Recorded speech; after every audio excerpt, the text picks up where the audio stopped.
È vero che la raccolta differenziata dei rifiuti porta a porta è stata sospesa? Ma com'è finita con gli incontri che si dovevano tenere con i rappresentanti dei condomini e delle zone periferiche? L'amministrazione comunale come intende informare tutti i cittadini favaresi sulle modalità di raccolta nelle zone non servite? Sono alcune lecite domande che i favaresi continuano con insistenza a rivolgerci tramite telefono, mail e social network, come se fossimo l'ufficio informazioni del comune. D'altra parte la gente vede Sicilia TV quale principale riferimento informativo della città di Favara e di questo ne siamo onorati. Dicevamo, lecite domande di contribuenti favaresi che giustamente pretendono delle risposte dopo aver appreso dell'avvio del servizio di raccolta differenziata porta a porta dei rifiuti.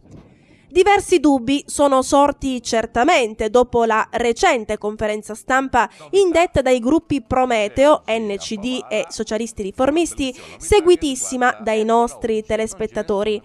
Durante l'incontro televisivo con la stampa si chiedeva al sindaco la sospensione del nuovo servizio di raccolta perché mancano dati e delibere ufficiali.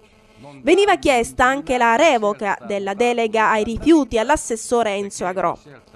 È anche vero che moltissimi dubbi sono stati chiariti nella recente trasmissione Incontri che Sicilia TV ha organizzato in studio con 2 assessori della Giunta Manganella per informare i cittadini sul nuovo servizio che dovrebbe partire oramai tra soli 4 giorni. Abbiamo dato la possibilità all'attuale amministrazione comunale di parlare in diretta con la città. Favaresi che a loro volta hanno inviato dei messaggi di chiarimento ricevendo la dovuta risposta in tempo reale. Sicilia TV ha voluto informare i cittadini perché crede fortemente nella raccolta differenziata dei rifiuti. Purtroppo altri interrogativi hanno bisogno di trovare risposta chiara e immediata. Mancano pochissime ore all'avvio del servizio. La gente ha ancora molte perplessità e lo spot attualmente in onda poco aiuta. Anzi, ma siamo fiduciosi. È bello pensare che la rinascita della nostra città passi, oltre che dalle riuscitissime iniziative organizzate da privati per animare le serate, anche e soprattutto dalla civiltà e dal modo di vedere il bene pubblico come bene privato che va salvaguardato.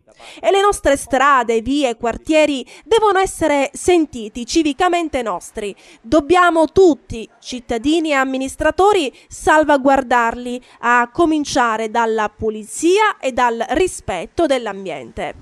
E per contribuire a raggiungere ciò occorre partire bene con una informazione adeguata rivolta ai cittadini dell'intero territorio comunale, senza esclusione alcuno, siano essi della periferia che del centro.